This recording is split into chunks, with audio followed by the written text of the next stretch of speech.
తెలంగాణ రాష్ట్రంలో మనం కొంగు బంగారంగా భావిస్తాం. ఒకనాడు కరువు కాటకాలతో ఉన్నటువంటి మన ప్రాంతంలో ఏ జిల్లాలో ఎక్కడ కరువు ఉన్నా సరే పట్టెడు అన్నం కోసం వస్తే బొగ్గుబాయే ఆనాడు అన్నం పెట్టినటువంటి పరిస్థితి సింగరేణిలో ఉండే.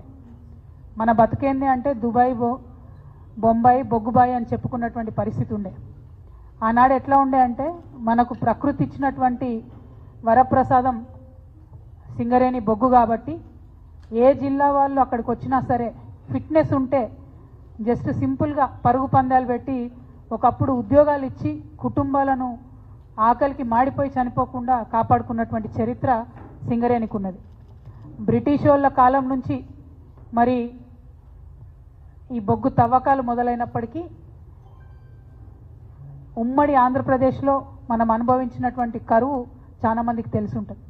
ఆ సందర్భంగానే ఇప్పుడు మీరు సింగరేణిలో ఇప్పుడు వెల్ సెటిల్డ్ ఉన్న ఏ సిటీస్ చూసినా కూడా రామగుండం కావచ్చు, మంచిర్యాల కావచ్చు, అన్నీ ఒక మినీ ఇండియాలా కనబడుతుంది. మొత్తం తెలంగాణలో ఉన్న అన్ని సంస్కృతులు అక్కడనే కనబడతాయి. అన్ని జిల్లాల నుంచి వచ్చినటువంటి వాళ్ళు కూడా అక్కడ వచ్చి సెటిల్ అయినటువంటి విషయం మనందరం కూడా గమనించవచ్చు. మరి అటువంటి సింగరేణిని తెలంగాణ రాష్ట్రం వచ్చేటప్పటికి ఉన్నటువంటి ఉద్యోగులు పోకుండా అప్పుడున్నటువంటి ఉద్యోగులు వయసు అయిపోతే వారు కావాలనుకుంటే వారి కుటుంబ సభ్యులకు ఉద్యోగం ఇచ్చే విధంగా సింగరేణి అనే సంస్థను ఎట్టి పరిస్థితుల్లో కాపాడాలని ఒక కృత నిశ్చయంతో ఆనాడు కేసీఆర్ గారు డిపెండెంట్ ఉద్యోగాలు ఇవ్వాలి అనేటటువంటి సంకల్పంతో ముందుకు పోయినారు. కాబట్టి ఇవాళ కూడా సింగరేణిలో 40,000 మంది ఉద్యోగులతోని కలకలలాడుతున్నటువంటి విషయాన్ని మనందరం కూడా గమనించాలి. అయితే ఇదే సింగరేణిలో ఇంకా డెఫినెట్గా చేయాల్సిన పని కూడా చాలా ఉన్నది. సింగరేణిలో ఇప్పటి వరకు మనం నిజం చూసుకుంటే ఒక 15 నుంచి 18% మించి మనం బొగ్గు తీయలే.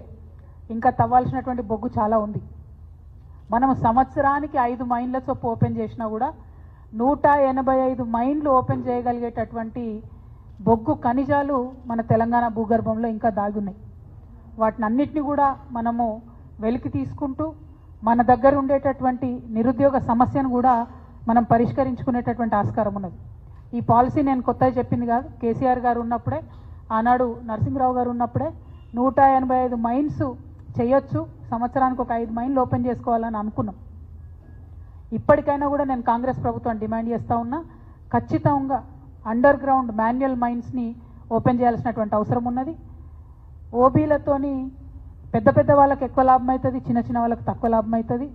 పైగా పొల్యూషన్ ఎక్కడ చూస్తే అక్కడ మట్టి గుట్టలు, దారుణమైన పరిస్థితి ఉంటుంది. కాబట్టి మాన్యువల్ అండర్ గ్రౌండ్ మైన్స్ ఏవైతే ఉంటాయో సింగరేణిలో వాటిని కూడా ఓపెన్ చేయాలి, బొగ్గు గని ప్రొడక్షన్ కోసము సాయం చేయాలని చెప్పి నేను కాంగ్రెస్ ప్రభుత్వాన్ని డిమాండ్ చేస్తూ ఉన్నా.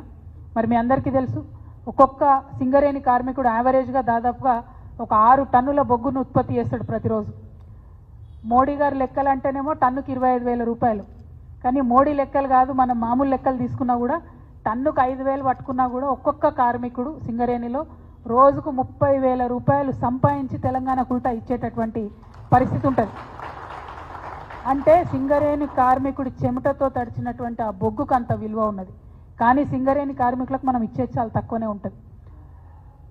ఇక మోడీ గారు ఏం చేసిండ్రు, ఇచ్చేటటువంటి జీతం మీద ఇన్కమ్ ట్యాక్స్ 10-15 ఏళ్ళ నుంచి అడుగుతున్నాం ఇన్కమ్ ట్యాక్స్ రద్దు చేయాలని. ఇంకా కొత్తగా ఆయన పర్కులు కొత్తగా ఇస్తారు. ఆ పర్కులన్నిటి మీద కూడా వాళ్ళు ఇన్కమ్ ట్యాక్స్ వేయడంతో చాలా అదనంగా భారం పడుతుంది. నేను భారతీయ జనతా పార్టీని డిమాండ్ చేస్తూ ఉన్నా, సింగరేణిలో ఎంప్లాయీస్కి వచ్చేటటువంటి పర్క్స్ ఏవైతే ఉంటాయో వాటి మీద ఇన్కమ్ ట్యాక్స్ తక్షణమే రద్దు చేయాలి. ఇతర పిఎస్యూస్లో ఎక్కడన్నా ఇన్కమ్ ట్యాక్స్ పర్క్స్ మీద వేసినటువంటి ఇన్కమ్ ట్యాక్స్ను రియంబర్స్మెంట్ ఇస్తున్నారు. ఒక్క మన సింగరేణిలోనే కార్మికులకు రియంబర్స్మెంట్ ఇస్తలేరు. ఆ రియంబర్స్మెంట్ ఇవ్వవలసిందిగా కూడా నేను ప్రభుత్వాన్ని డిమాండ్ చేస్తున్నా. వాటి కోసం ఖచ్చితంగా పోరాటం కూడా చేస్తాం. మరి హెచ్ఎంఎస్ కానీ రియాజ్ అహ్మద్ గారి గురించి చెప్పాలంటే, హెచ్ఎంఎస్ అనేటటువంటిది సుభాష్ చంద్రబోస్ గారు పెట్టినటువంటి సంస్థ, ఇప్పటిది కాదు అప్పటిది కాదు. ఆయన ఆశయాలతోని కార్మికులు ఆనాడు ఎట్లా కష్టపడ్డారో బ్రిటిష్ హయాంలో వాళ్ళకి న్యాయం జరగాలని పెట్టినటువంటి సంస్థ. మన రాష్ట్రంలో హెచ్ఎంఎస్ ఏ పార్టీతో కూడా అఫిలియేషన్లో లేదు, చాలా ఇండిపెండెంట్గా ఉన్నటువంటి సంస్థ. అట్లనే రియాజ్ అహ్మద్ అన్న నేను పుట్టక ముందు నుంచి కూడా కార్మిక ఉద్యమాలలో ఉన్నటువంటి వ్యక్తి. ఆయనకు అంత అనుభవం ఉంది.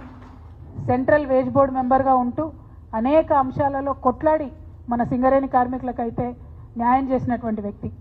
ప్రతిసారి దీపావళి బోనస్ వస్తే ఫైటర్ లెక్క ఆడ కొట్లాడి ఎక్కువ బోనస్ని తీసుకొచ్చేటటువంటి వ్యక్తి. మరి ఆయన ఒకటి కాదు రెండు కాదు గ్రౌండ్ లెవెల్లో అనేక ఉద్యమాలు చేశాడు. రియాజ్ అహ్మద్ గారితో కలిసి మరి హెచ్ఎంఎస్తోని కలిసి ఇవాళ సింగరేణి జాగృతి కూడా అన్ని 11 ఏరియాల్లో కూడా పనిచేస్తుందని తెలియజేయడానికి చాలా సంతోషిస్తూ ఉన్నాం. కార్మికుల యొక్క సంక్షేమం, కార్మికుల యొక్క వెల్ఫేర్ ప్రధానంగా పెట్టుకుంటాం మా ఎజెండాలో. అదేవిధంగా కార్మికుల యొక్క హక్కులను కూడా ఎక్కడ కూడా విస్మరించకుండా కాంగ్రెస్ పార్టీ చేస్తున్నటువంటి మోసాన్ని కూడా ఎండగడుతూ ముందుకెళ్తాం. పోయినసారి లాభాల్లో వాటా అని ఇచ్చిరు కాంగ్రెస్ పార్టీ వాళ్ళు, 33% ఇస్తున్నామని చెప్పారు. అందరం కూడా మంచిదే కదా, ఇదివరకు మనం 30 ఇస్తే వీళ్ళు 33 ఇచ్చిరు అనుకున్నాం. కానీ ఎంత దారుణం అంటే కాంగ్రెస్ మార్కు నయవంచన ఎట్లా ఉంటుందంటే అసలు లాభాలనే తక్కువ చూపించారు. ఇచ్చుడేమో పేరుకు 33 ఇచ్చిరు, తప్పు అంకెలు చూపించి కార్మికులకు తక్కువ డబ్బు ఇచ్చినటువంటి ప్రభుత్వం కాంగ్రెస్ ప్రభుత్వం. ఇప్పుడు నేను డిమాండ్ చేస్తూ ఉన్నా, దసరా రాబోతా ఉంది, కార్మికులకు ఇచ్చేటటువంటి లాభాల్లో వాటాను ఈసారి 35% ఇవ్వాలని చెప్పి నేను డిమాండ్ చేస్తూ ఉన్నా. అది కూడా ఉట్టి లెక్కలు కాదు, దొంగ లెక్కలు కాదు, కరెక్ట్ లాభాలు చూపించాలి, కార్మికులకు నిజంగా కూడా లాభం అయ్యేటట్టు చేయాలని చెప్పి నేను డిమాండ్ చేస్తున్నా. అట్లనే కార్మికులలో చాలా మంది యువమిత్రులు ఉన్నారు. కేసీఆర్ గారు డిపెండెంట్ ఉద్యోగాలు ఇచ్చిన తర్వాత అనేక మంది యువమిత్రులు ఉన్నారు. వారందరూ కూడా మంచి డిగ్రీస్ చదువుకున్న వాళ్ళు ఉన్నారు.